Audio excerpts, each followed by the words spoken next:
नमस्कार बंधुगण, welcome to Ramu speaks. धर्मशाला ठंडा पवन आज निया नहीं गला।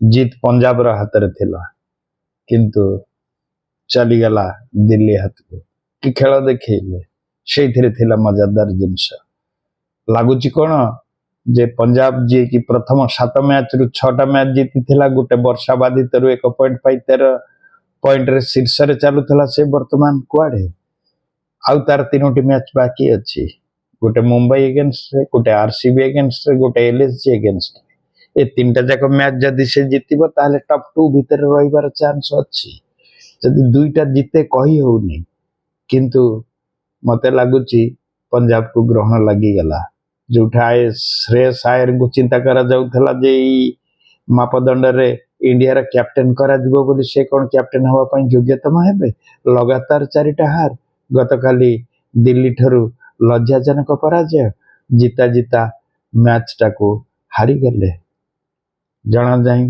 कौन हम 210 रन जोठे एक्चुअली आहरी अधिक हवा कथा दिल्ली एगेंस्ट रे से 264 रन करके चेज कर जीति थिले काली से 264 कौन 210 हवा को बहुत नाटे दम ही गले खूब जल्दी जल्दी खेल हवा कथा किंतु हे पारलानी एवं गोटे गोटे ओभर रे 2 रन 3 रन एमती भी होता है किंतु जे पर्यंत प्रेंट्स थिले भल खेलुथिले से गला पर खेल दबी गला कौन खेलिले माने श्रेयस अवश्य 50 क्रॉस कले किंतु ताहा दल पई सेते उपयोगी ही पारलानी भर्ती स्टेडियम पंजाब रो गर्जन किंतु शेष रे डेविड मिलर और आशुतोष शर्मा मिसी पंजाब हाथरू मैच टाको छड़े नहीं गले बंधु माने क्रिकेट केवल एक बेले बेले युद्धरु मध्य कम नुहे यह आज धर्मशाला मैदान रे जहाँ से माने कले ताहा पंजाब रो रक्त को शोषी नेले प्रियांश आर्यन को छक्कार वर्षा पहरे लागुथला मैच समाप्त हो जिवो किंतु आईपीएल रे शेष बॉल पर्यंत कहानी बदल दे पारे जहाँ काली 6टी बॉल बाकी थाई दिल्ली वाला कर देले ताहले कौन करिवा दिल्ली की पावर प्ले को जाई परिबो माने मेन 4टा टीम भीतर को जाई परिबो ना पंजाब निजर स्थिति आउ 3टी मैच रु बंचई गिरी एटिकी जाई परिबो या रही मुख्य प्रश्न एवं डेविड मिलर और आशुतोष शर्मा तूफानी दमदार पाली से माने जो खेलिले दिल्ली कैपिटल्स को सोमवार धर्मशाला रो एचपीसीए स्टेडियम रे खेला जाइथिबा आईपीएल 2026 रो मैच रे पंजाब किंग्स को 3 विकेट रे परास्त कर देला एही मैच पंजाब रो हाथ रे थिला किंतु मिलर एवं आशुतोष को पाई ए सब से माने छड़े नहीं गले सा सहित पंजाब रो हाथ रो नंबर 1 रो हेबार सुयोग मध्य चली गला दूरी गला प्रथमे बैटिंग करथिबा पंजाब किंग्स कैप्टन श्रेयस आयर अपराजित 59 रन करिसंती सत प्रियांश आर्य मध्य 56 रन करिसंती किंतु ए दम रे 5टी विकेट रे 210 रन करथिबा दिल्ली टीम 19 ओवर रे 7 विकेट हराई टार्गेट पूर्ण करनेला यह पंजाब रो लगातार चतुर्थ पराजय थिला दिल्ली को द्रुत आरंभ आवश्यकता थिला एवं सेति पई पावर प्ले रे लाभ उठेबा दरकार थिला किंतु अतिथि दल यह करि पारला नहीं 6 ओवर रे दलर स्कोर 3 विकेट रे 47 रन रे रही गला द्वितीय ओवर रो पंचम बॉल रे जस ठाकुर अभिषेक परेरा को बोल्ड कर देले पेरेल मात्र 5 रन करथिले परवर्ती ओवर रो तृतीय बॉल रे मार्को जैसन अर्शदीप सिंह को बॉल रे अद्भुत कैच धरी केएल राहुल को पावेलियन पठे देले से 9 रन करथिले अर्शदीप पुणी साहिल को पाखरे मध्य आउट हो जाइथिले साहिल पंचम ओवर रे तृतीय बॉल रे 13 रन करी आउट हेले 33 रन रे 3टी विकेट पड़ीगला अक्षय पटेल और ट्रिस्टन स्टॉप मध्य गोटे भल साथी भाव देखा देइथिले किंतु दुई जन को मध्य होइथिबा भूल बुझाबणारू कूपर केनली को सीधा तलक थ्रो स्टॉप्स को पारिल शेष कर देइथिला स्टॉप्स 17 बॉल रे 12 रन करी काली फेरी जाइथिले एवं स्टॉप्स आउट हेबा पर अक्षरंक तुफारी बैटिंग डेविड मिलर को साथी मिलिथिला दुई जन मिसी दिल्ली रो मैच को पुणी फेरई आनिबा चेष्टा कले एवं सफल मध्य हेले ଦୁଇ ଜଣ ଲଗାତାର ବଡ଼ ସଟ୍ ମାରୁଥିଲେ ଏବଂ ପଞ୍ଜାବର ବୋଲରମାନଙ୍କ ଉପରେ ଚାପ ମଧ୍ୟ ସୃଷ୍ଟି କରୁଥିଲେ। 14ତମ ଓଭରରେ ଚତୁର୍ଥ ବଲରେ ଅକ୍ଷୟ 4 ମାରି ନିଜର ଅର୍ଦ୍ଧଶତକ ପୂରଣ କଲେ ସତ, କିନ୍ତୁ ସେହି ଓଭରର ଶେଷ ବଲରେ ଆଉ ଗୋଟିଏ ବଡ଼ ସଟ୍ ଖେଳିବାକୁ ଯାଇ ଆଉଟ୍ ହୋଇଗଲେ। ସେ 30 ବଲରେ 8ଟି 4 ଏବଂ ଗୋଟିଏ ଛକା ସହ 56 ରନ୍ କରିବାକୁ ସମର୍ଥ ହୋଇଥିଲେ।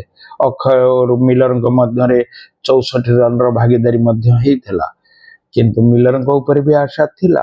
ଅକ୍ଷୟ ପଟ ଆଉଟ୍ ହେବା ପରେ ଦିଲ୍ଲୀର ସମସ୍ତ ଆଶା ମିଲରଙ୍କ ଉପରେ ଥିଲା। ମିଲର ଲୟରେ ଥିଲେ ଏବଂ 2 ରନ୍ କରିଥିଲେ। ସେ 17ତମ ଓଭରରେ ଦ୍ୱିତୀୟ ବଲରେ ଛକା ମାରି ନିଜର ଅର୍ଦ୍ଧଶତକ ମଧ୍ୟ ପୂରଣ କଲେ, କିନ୍ତୁ ପରବର୍ତ୍ତୀ ବଲରେ ପ୍ରଭୁ ସିଂହଙ୍କର ଏକ ଅଦ୍ଭୁତ କ୍ୟାଚ୍ ଧରି ମିଲରଙ୍କ ପାଳିକି ଶେଷ କରିଦେଇଥିଲେ। ବାମହସ୍ତୀୟ ଏହି ବ୍ୟାଟ୍ସମ୍ୟାନ୍ 28 ବଲରେ 3ଟି 4 ଏବଂ 4ଟି ଚକା ସହ 51 ରନ୍ କରିଥିଲେ। ଶେଷ 3 ଓଭରରେ ଦିଲ୍ଲୀକୁ 36 ରନ୍ର ଆବଶ୍ୟକତା ଥିଲା। ଏଇଠି ଆଶୁତୋଷ ଶର୍ମାଙ୍କ କମାଲ ଦେଖେଇଲେ। ଆଶୁତୋଷ 18ତମ ଓଭରରେ ଗୋଟିଏ ଛକା ଏବଂ ଗୋଟିଏ 4 ମାରିଥିଲେ। ସେହି ଓଭରରେ ମାଧବ ତିୱାରୀ ମଧ୍ୟ ଗୋଟିଏ ଛକା ମାରି ମ୍ୟାଚକୁ ଦିଲ୍ଲୀ ପକ୍ଷକୁ ଟାଣି ଆଣିଥିଲେ। ମାର୍କ ଷ୍ଟାଇନିସ୍ ଏହି ଓଭରରେ 19 ରନ୍ ଆସିଥିଲା। ଏଠାରୁ ଦିଲ୍ଲୀକୁ 12 ବଲରେ 17 ରନ୍ ଆବଶ୍ୟକ ଥିଲା, ଆଉ 2 ଓଭର ମାତ୍ର ବାକି ଥିଲା। ଆଶୁତୋଷ 19ତମ ଓଭରରେ 5ମ ବଲରେ ଆଉଟ୍ ହୋଇଯାଇଥିଲେ, କିନ୍ତୁ ସେ ନିଜର କାମ କରିସାରିଥିଲେ। ଡାହାଣ ହସ୍ତୀୟ ଏହି ବ୍ୟାଟ୍ସମ୍ୟାନ୍ ଆଉଟ୍ ହେବା ବଦଳରେ ଦିଲ୍ଲୀକୁ ଜିତିବା ପାଇଁ 7 ବଲରେ 6 ରନ୍ର ଆବଶ୍ୟକତା ଥିଲା। ଆଶୁତୋଷ 10 ବଲରେ 24 ରନ୍ କରି ଛୋଟିଆ ପାଳି ଖେଳିଥିଲେ, କିନ୍ତୁ ସେ ତାଙ୍କ କାମ କରିଦେଇ ଯାଇଥିଲେ। 2ଟି 4 ଏବଂ 2ଟି ଛକା ସହ ଆକିବ ନବୀ ଛକା ମାରି ଦିଲ୍ଲୀକୁ ଲାଷ୍ଟ 6 ମାରି ଜିତେଇ ଦେଇଥିଲେ ଏବଂ ସ୍କୋର 216ରେ ପହଞ୍ଚି ଯାଇଥିଲା। ଆହୁରି 6ଟି ବଲ୍ ବାକି ଥିଲା।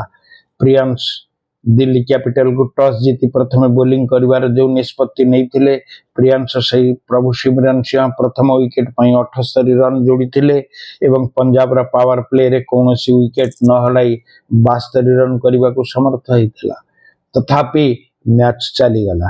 ଦିଲ୍ଲୀ ପକ୍ଷରୁ ପ୍ରଥମ ବ୍ୟାଟିଂ ପାଇଁ ଆମନ୍ତ୍ରିତ ପଞ୍ଜାବର ଓପନର ପ୍ରିୟାଂଶ ଦେଖୁ ଦେଖୁ ରନ୍ର ବର୍ଷା ଏକଦମ ଆରମ୍ଭ କରିଦେଇଥିଲେ ଏବଂ ମାହଲକୁ ଗରମ କରିଦେଇଥିଲେ। ମିଚେଲ ଷ୍ଟାର୍କଙ୍କ ପ୍ରଥମ ଓଭରରେ ପ୍ରିୟାଂଶ ଛକା ମାରି ନିଜର ଇଚ୍ଛା ମଧ୍ୟ ଜାହିର କରିଥିଲେ। ମିଚେଲଙ୍କର ପ୍ରଥମ ବଲରେ ମଧ୍ୟ ପ୍ରିୟାଂଶ ଛକା ମାରିଥିଲେ। ପ୍ରଭୁ ସିଂହ ମଧ୍ୟ 4 ମାରି ନିଜର ହାତ ଖୋଲିଥିଲେ। ଏହି ପ୍ରଥମ ଓଭରରେ ପଞ୍ଜାବ 22 ରନ୍ କରିଦେଇଥିଲା। ଅକିମଙ୍କର ଦ୍ୱିତୀୟ ଓଭରରେ ମଧ୍ୟ ପ୍ରିୟାଂଶ ଅଟକି ଯାଇନଥିଲେ ଏବଂ ଦ୍ୱିତୀୟ ବଲରେ ଛକା ମାରିଥିଲେ। ଦ୍ୱିତୀୟ ଓଭରର ପ୍ରଥମ ବଲ୍ ପର୍ଯ୍ୟନ୍ତ ପ୍ରିୟାଂଶ 8 ବଲରେ 19 ରନ୍ କରି ବହୁତ ଜଟିଳ ଦେଖାଯାଉଥିଲେ। ଏହି ଓଭରରେ ଦଳର ସ୍କୋର ବିନା ୱିକେଟରେ 34 ରନ୍ରେ ଆସି ପହଞ୍ଚି ଯାଇଥିଲା।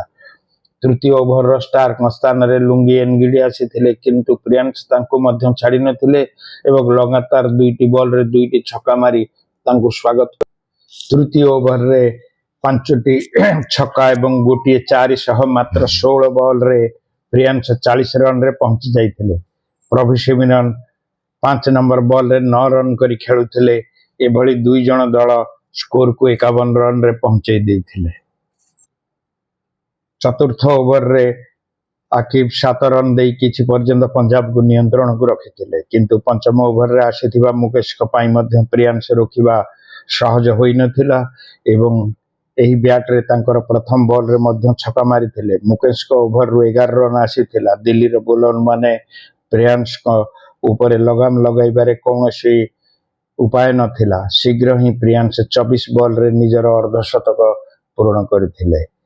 ଅନ୍ୟପଟେ ପ୍ରଭୁ ସିଂହ ମଧ୍ୟ 12 ବଲରେ 17 ରନ୍ କରି ଭଲ ଦେଖାଯାଉଥିଲେ। ଏଭଳି 6 ଓଭରରେ ପର୍ଯ୍ୟନ୍ତ ଦଳର ସ୍କୋର 72 ରନ୍ରେ ପହଞ୍ଚି ଯାଇଥିଲା। ପଞ୍ଜାବର ପାୱାର ପ୍ଲେରେ ପ୍ରଥମ ଝଟକା ଲାଗିଥିଲା। 6ଟି ଓଭରରେ ପଞ୍ଚମ ବଲରେ ପଞ୍ଜାବର ପ୍ରଥମ ୱିକେଟ୍ ପ୍ରଭୁ ସିଂହଙ୍କ ରୂପରେ ପଡ଼ିଥିଲା। ସେତେବେଳେ ଦଳର ସ୍କୋର 78 ରନ୍ ଥିଲା। ଏହାପରେ ମଇଦାନକୁ କାପ୍ତାନ ଶ୍ରେୟାସ ଅୟ୍ୟାର ଆସିଥିଲେ। ଶ୍ରେୟାସ 7ମ ଓଭରରେ ଆକିମକୁ 4 ମାରି ନିଜର ଖାତା ଖୋଲିଥିଲେ। ପରବର୍ତ୍ତୀ ବଲରେ ପୁଣି 4 ମାରିଥିଲେ। 8 ଓଭରରେ ଗୋଟିଏ ୱିକେଟ୍ ହାରି ପଞ୍ଜାବ 88 ରନ୍ରେ ପହଞ୍ଚି ସାରିଥିଲା। आठ नंबर ओभर रे पंजाब को द्वितीय झटका प्रियांश कर ऊपर लगिला। से 33 बॉल रे 56 रन करथिले, जेउथिरे 2टी 4 6टी छक्का थिला। माधव तिवारी बॉल रे साहिल को कैच आउट करथिले। माधव तिवारी काली तांकर डेब्यू रे प्रथम विकेट नहीं गले। पंजाब निजर तृतीय विकेट केलनिंगर ऊपर हारिथिला। 17.4 ओभर रे दलर स्कोर 180 थिबा बेले केलनिंगर विकेट पड़ी जाइथिला। माधव तिवारी बॉल रे तांको डेविड मिलर कैच धरथिले। से 27 बॉल रे 3टी 4 एवं 2टी छक्का सह 29 रन रो योगदान देथिले। मार्क स्टाइनिस तूफानी पारी आशा थिला, किंतु से गोटे रन रे आगो को बढ़ी पारि नथिले।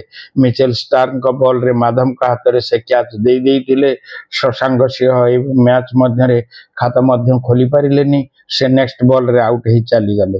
स्टार्स निजर विकेट निज नाम रे करि नैथिले। सूर्यन स्ट्रांग को हैट्रिक नेबारु बंचई देथिले। से 8 बॉल रे 2टी 4 एवं 2टी छक्का सह अपराजित 21 रन रे थिले।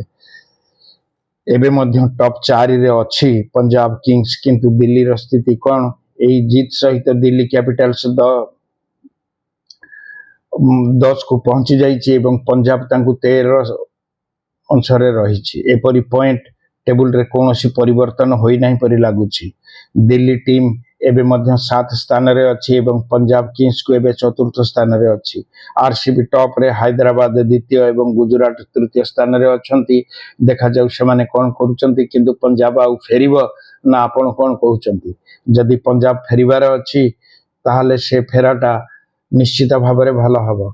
ताहले बंधु माने यह थिला धर्मशालार से रोमांचकर मुकाबिला, जेउठारे शेष मुहूर्त रे दिल्ली कैपिटल्स को पंजाब मुहरु छड़े नहीं जाइथिला। एपरी आईपीएल रो रोमांच धीरे धीरे बढ़ी चलीछि।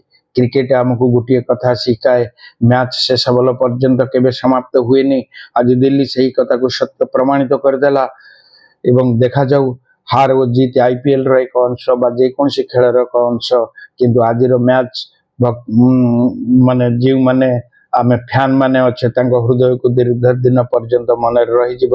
आपण केउ टीम को सपोर्ट कर जानिकरी जणाइबे। आज राति दिल्ली रो नाम रे लेखा हे गला। आ पंजाब पई यहा हला एक गोटे बड़ काल रात्रि बा गोटे बड़ झरका। एपरी स्टोरी एवं विश्लेषण पई आम सहित जोड़ी ही रुहंतु। जदि भल लगे जे ताले सब्सक्राइब एवं लाइक करबा को भूलंतुनी। रहुछि नमस्कार। पुणी आसंता काली देखा हबो।